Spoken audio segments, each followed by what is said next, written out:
The man who believed what God said.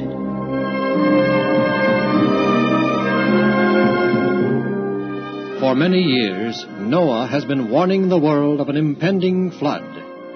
At the same time, he and his 3 sons work untiringly to build a great boat to house people and animal life during the storm. There comes Noah now. Oh, those 3 young men following Noah on the platform are his 3 sons, Ham, Shem, and Japheth.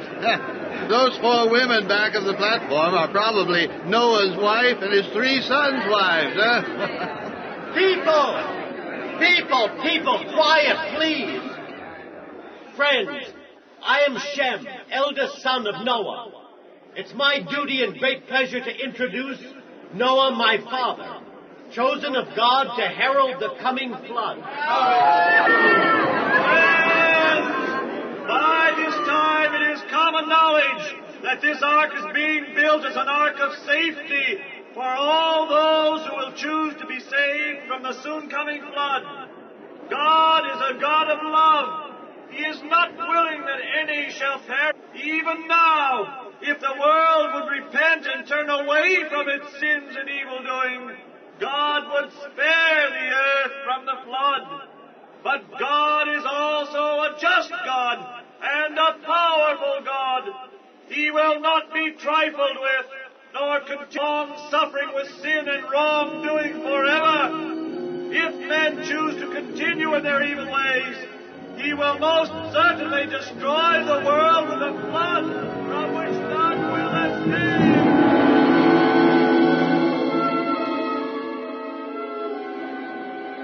Very soon the flood will be upon you. Not many more times will I be able to warn you. Won't you believe? Come into the safety of the ark. Thank you, friends, for your attention. Tomorrow my father Noah will appear on this platform, as he will every day until the day of the flood.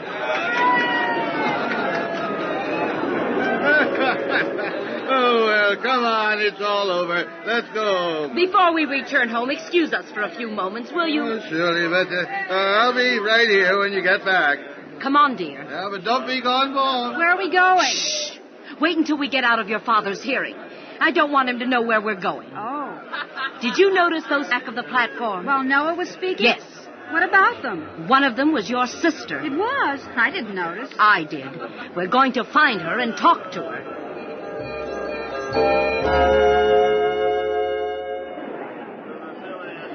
There she is. She sees us, too. There. Hello. What are you doing here? More appropriately, what are you 2 doing here? Your father brought us to hear Noah and to view the ark. Father came and brought you? Oh, this is a surprise, Mother. Oh, I'm so glad you decided to come. Oh, daughter, why don't you give up this silly idea and come back home? No, Mother. God is using Noah to warn the world of the flood.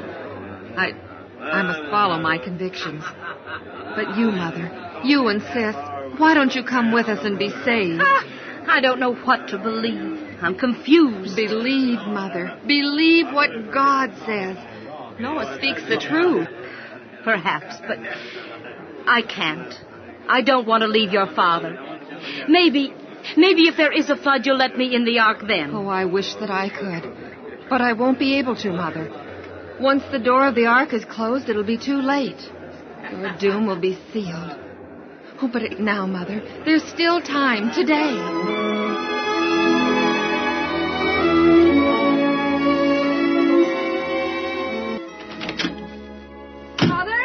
Mother, yes, dear. I just heard. Sis is married. She married Shem. Mother, did you hear me? Married Shem, Noah's oldest son. I heard you. She...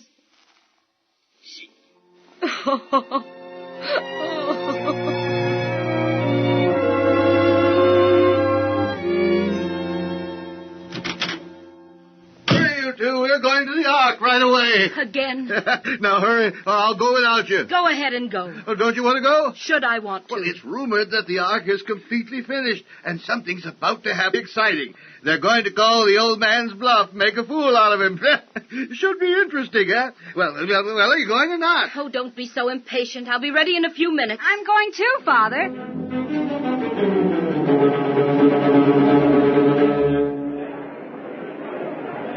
People, my dear people, the ark is finished. Every part of it just as God directed. A great abundance of food for both man and beast is laid in store. Now, once more... All you need now is some people and animals, eh? Need some help to round them up? Once more, my people, I plead with you. Accept God's last of mercy. He loves you. His great heart yearns to save you. He has provided a way of escape for you. For 120 long years he's waited for you. Is there not one who will enter the ark of safety now while the door is still open? Just a minute, friend. As one of your leaders, a representative of the masses, I say, be alarmed by what this man is saying. The threatenings of God are for the purpose of frightening you. But you need not be alarmed. Such an event as the destruction of the world by the God who made it and the punishment of the beings he has created will never take place. For centuries, the laws of nature have been fixed. The seasons come and go in their order. The earth has always been watered by a mist or dew. The rivers have never yet overflowed their boundaries. As to rain or water coming down from the heavens and causing a flood, preposterous! Be at peace! Continue to build, to drink, and be merry, for this Noah is a wild fanatic, a deluded man! Look over there! Coming toward the ark! Animals! All kinds of animals! A great silence has just fallen upon this vast mocking throng. A strange phenomena is taking place. Beasts and animals of every description, the fiercest as well as the most gentle, are seen coming from mountain and forest. They are quietly making their way toward the ark. The clean beasts are coming in sevens, and the unclean in twos. And now something else is beginning to happen. There's a noise like a rushing wind. Why, it's birds. Birds are full directions. So many of them that their numbers are darkening the very skies. It's a very strange sight. They seem to be flying in perfect order, straight into the great doorway of the ark. The animals and the fowls are obeying the command of God, but refuse to heed his command. All, that is, except Noah and his wife and their 3 sons and their wives. They also have now entered the ark. Look! There's a dazzling light by the door of the ark. The door of the ark is closing all by itself. Maybe an angel from heaven is closing the door. Noah and his family are inside the ark. I'm glad our daughter is in there, too. Afraid? We have need to be afraid. There is going to be a flood. We are doomed. We have sinned away our day of grace. Oh, nonsense. Then explain all these unusual happenings. I don't know. But our wise men and philosophers will explain them. Just wait and see.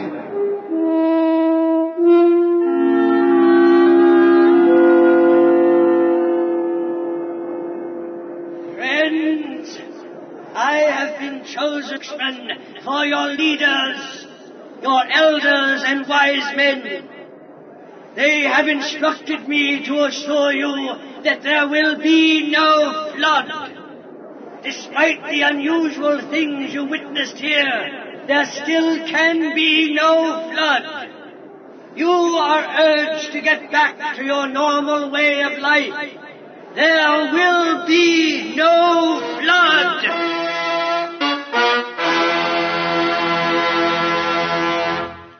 For 7 days after Noah and his family entered the ark, there appeared no sign of storm. During those long days, the faith of Noah and his family was tested. But it was a time of triumph to the crowds outside. Most sure the flood would never come.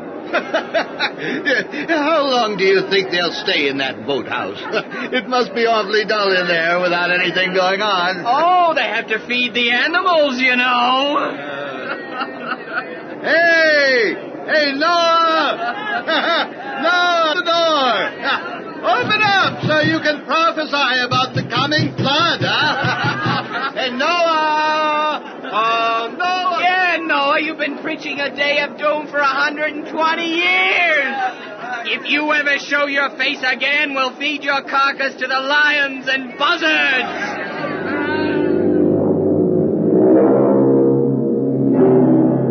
On the 8th day, dark clouds overspread. What is it? Beginning of the flood. That's what. Then came the muttering of thunder and the flash of lightning. Soon drops of rain began to fall. Maybe there will be a flood. The world had never witnessed anything like this, and the hearts of men were struck with fear.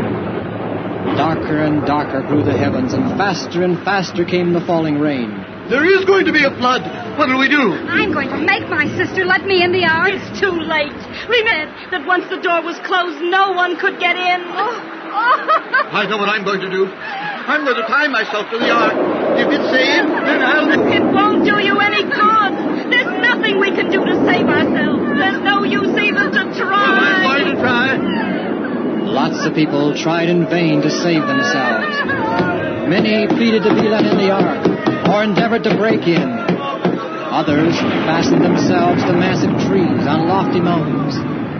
Some lashed themselves and their children to strong animals, believing that the animals would climb to the highest points to escape the rising waters. All in vain. The storm increased in fury.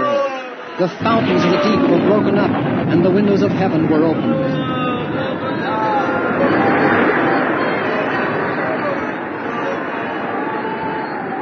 As the waters covered the lower places of the earth, many people fled to the mountaintops.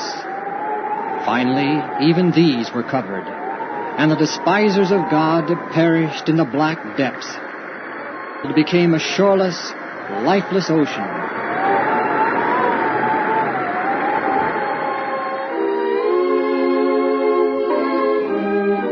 Inside the ark was peace of mind and safety, and thankfulness to God, that God is not only a God of laws, but also a God of love and mercy. O great and merciful God in heaven, we thank Thee for saving us this day from destruction. Now, wilt Thou sustain us through the trying days and weeks that lie ahead. Preserve the ark and its cargo of living creatures as it is tossed about by the angry billows. And when these waters shall subside, may we continue always to and obey Thee in all things. O God, may Thy mercies and wondrous love abound forever and ever.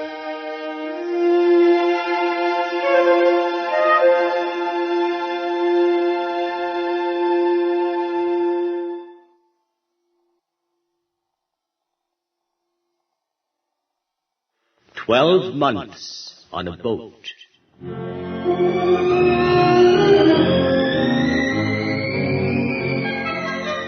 Holy Scripture says, "And rain fell upon the earth 40 days and 40 nights, and the waters increased, and bore up the ark, and it rose high above the earth. And waters prevailed above the mountains 15 cubits deep." It often seemed to the family within the ark that they must perish, as for 5 months their boat was tossed about. It was a trying ordeal, but Noah's faith did not waver. He had the assurance that God's hand the ark.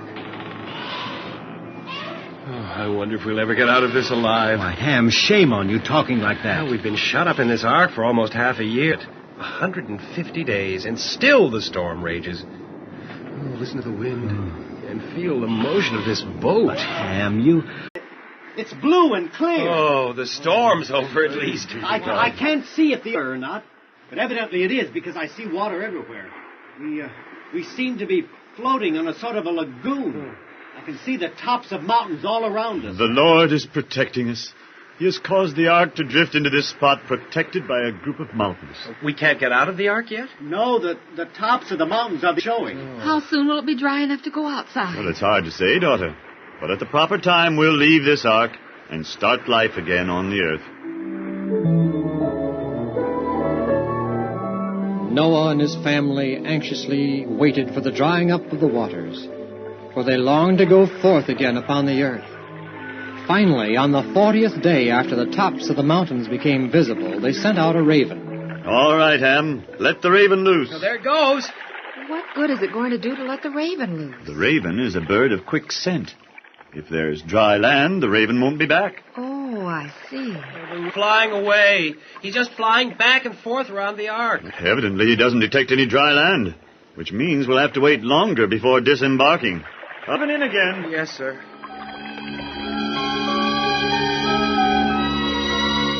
"7 days later, they again sent out a bird, time a dove. It's flying straight away from the ark. Maybe the water's dried up now. We'll soon know.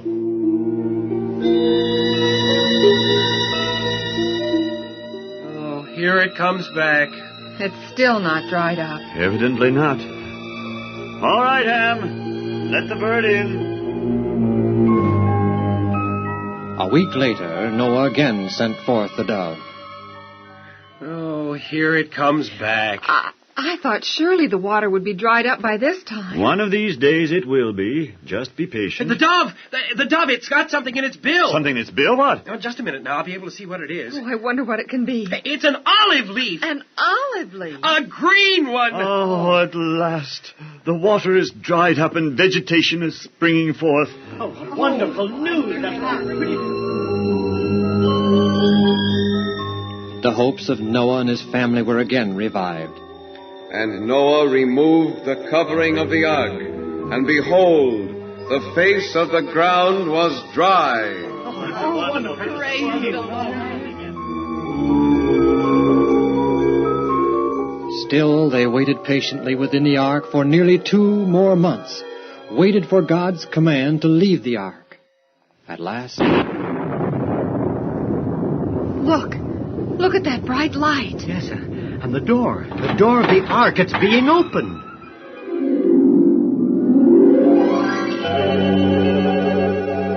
Then God said to Noah, "Go forth from the ark, you and your wife, and your sons wives with you. Bring forth with you every living thing that is with you of all flesh, that they may be fruitful and multiply upon the earth." In the joy of being released from the ark, Noah did not forget him by whose gracious care they had been preserved. His first act was to build an altar and offer a sacrifice of every kind of clean beast and fowl, showing his gratitude to God and his faith in the coming Messiah. But, Father, why sacrifice so many animals? We preserve these animals at great labor and expense. Oh, surely God doesn't expect us to waste them on sacrifices. Son, our first consideration always should be of God. We should cheerfully give him the first fruits of our labor. Every gift to us from God should be acknowledged by gifts for him and acts of devotion. We will sacrifice one each of the clean animals and fowls. And when the Lord smelled the pleasing odor, the Lord said in his heart, "I will never again curse the ground because of man. While the earth remains, seed time and harvest, cold and heat, summer and winter, day and night, shall not cease." And God blessed Noah and his sons. Sometime later... Look, all of you. Over there in the eastern sky, another storm's approaching. With another flood coming, we'll all be killed. Oh. Look. There's a beautiful colored bow in the sky. I've never seen anything like that before. It's amazing. Father Noah, does it mean that we'll have another flood? I don't know what it means. I know only that whatever comes, it will be God's will. And God said to Noah and to his sons with him, Behold, I establish my covenant with you and your descendants after you. Never again shall all flesh be cut off by the waters of a flood to destroy the earth. This is the sign of the covenant which I make between me and you, and for all future generations. I do set my bow in the cloud. When I bring clouds over the earth and the bow is seen in the clouds, I will remember my covenant, and the water shall never again become a flood to destroy all flesh.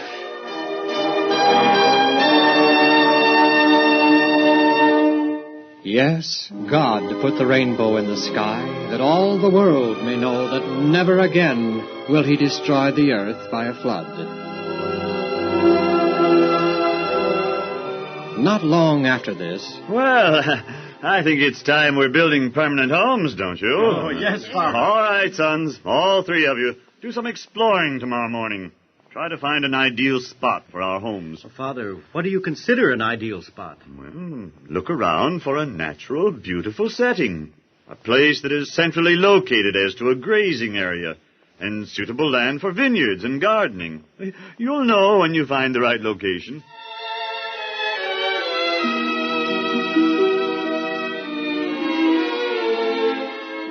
Well, sons, have any success? Yes, Father, but, well, we're disappointed in what we found. Oh? Well, everything's changed from what it was before the flood. Nothing's the same. Nothing at all. What do you mean? Well, the mountains aren't pretty anymore. They're rugged and precipitous, jagged. Even the valleys and hillsides, they're ugly. All the forests are buried. The entire countryside presents an appearance of confusion and desolation impossible to describe. Such is the curse that sin has brought upon this once perfect and beautiful earth that God created. But with hard work and God's blessing, we shall go forth to build homes and re-inhabit the earth. Yes, Father.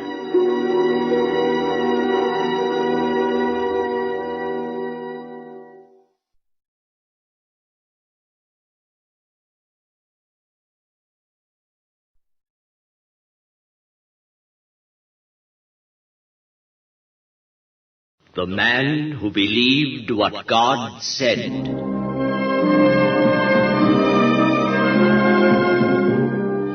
For many years, Noah has been warning the